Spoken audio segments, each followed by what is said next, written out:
Olá, eu sou Elisandre, do Santo Ceruti, gastroenterologista, e vou conversar um pouquinho com vocês sobre abordagem diagnóstica na suspeita do sangramento do intestino delgado.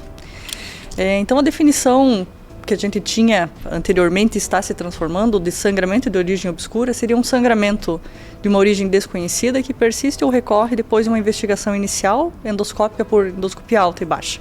Esse sangramento era classificado como oculto ou visível, e a proposta atual é que a gente só chame de sangramento de origem obscura após a investigação inicial do intestino delgado ter sido negativa, e que os outros casos a gente chame de suspeita de sangramento do intestino delgado. As etiologias são variadas, as principais são as causas vasculares, e nos pacientes com menos de 40 anos de idade entram também no diagnóstico diferencial com maior frequência os tumores intestino delgado, como giste, linfomas e adenocarcinoma, neuroendócrino também.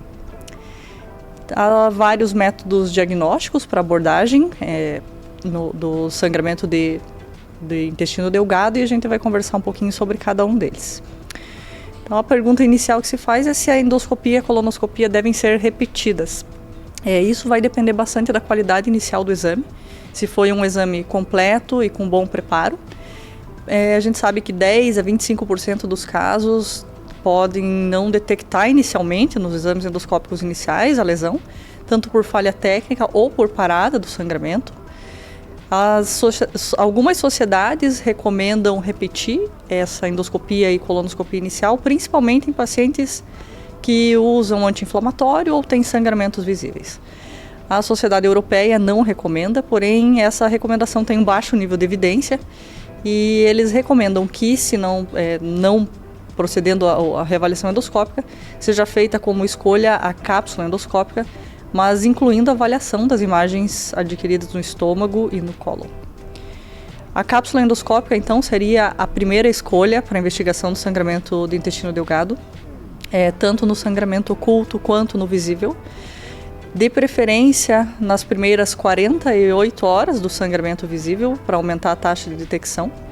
É um método não invasivo que tem alta capacidade diagnóstica, cerca de 60%, é bem comparável à enteroscopia.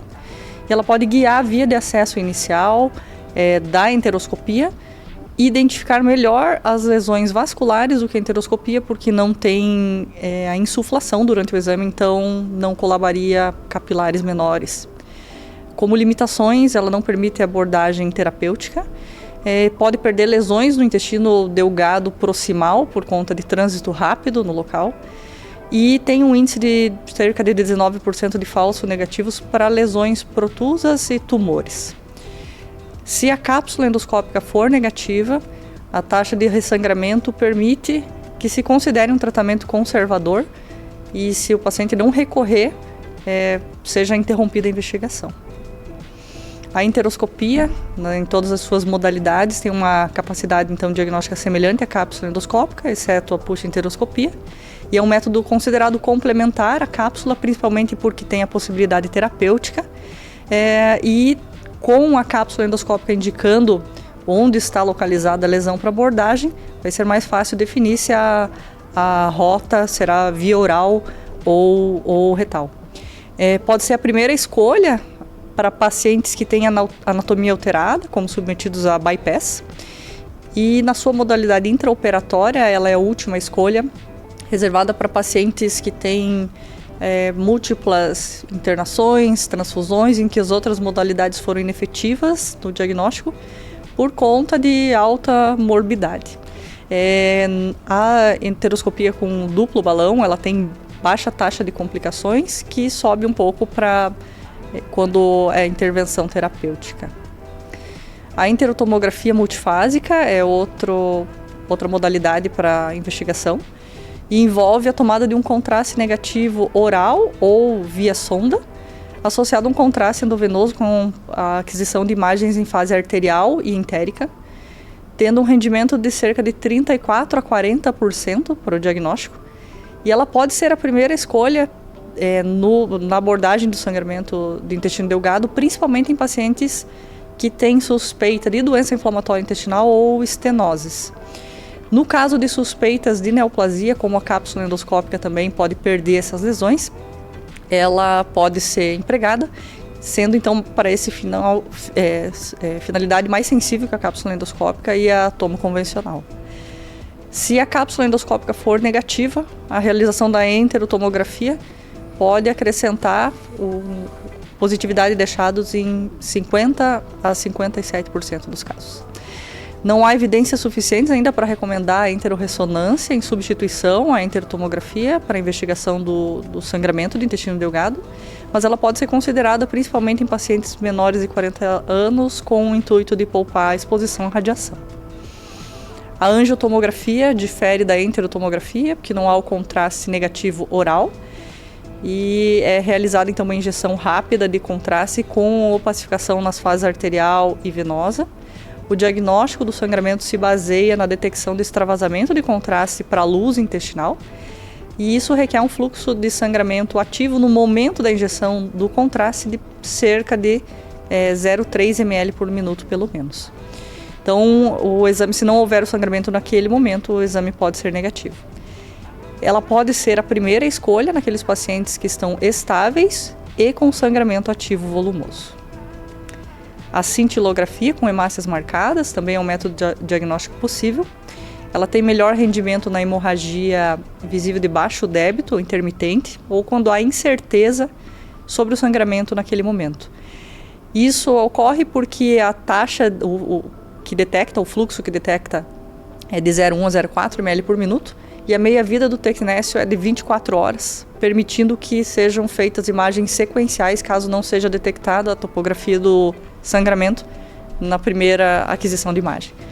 Ela não determina precisamente a fonte anatômica do sangramento e tem uma limitação maior no delgado por conta da sua mobilidade maior, podendo levar à localização incorreta do foco. Então, em pacientes jovens que têm suspeita de mucosa gástrica ectópica, do divertículo de Meckel, pode ser empregada a cintilografia, mas aí com um radiofármaco diferente para detecção desse divertículo. A angiografia ou arteriografia pode ser a escolha inicial para pacientes que se apresentam com instabilidade hemodinâmica e sangramento visível, visando a embolização já como tratamento, e detecta um fluxo sanguíneo de 0,5 a 1 ml por minuto. Em geral, pacientes com angiotomografia ou cintilografia que não tenham detectado o sangramento vão ter arteriografia também negativa, visto que a arteriografia requer um fluxo de sangramento maior para positividade.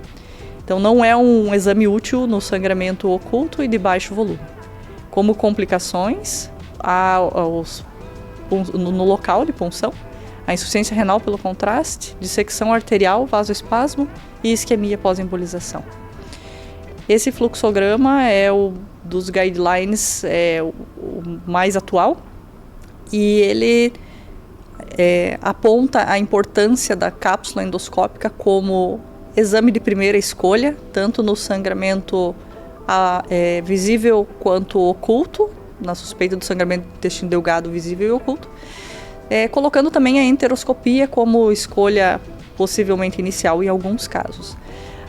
Os achados da cápsula endoscópica vão guiar a terapêutica adequada, e caso sejam negativos, a gente chamaria de sangramento obscuro, podendo ser abordagem clínica expectante caso não houvesse recorrência. No caso de recorrência do sangramento, podem ser empregados outros métodos diagnósticos ou até pode ser repetida a cápsula endoscópica. As referências utilizadas para essa aula foram essas. Se você gostou desse conteúdo, curta, compartilhe e nos siga nas redes sociais.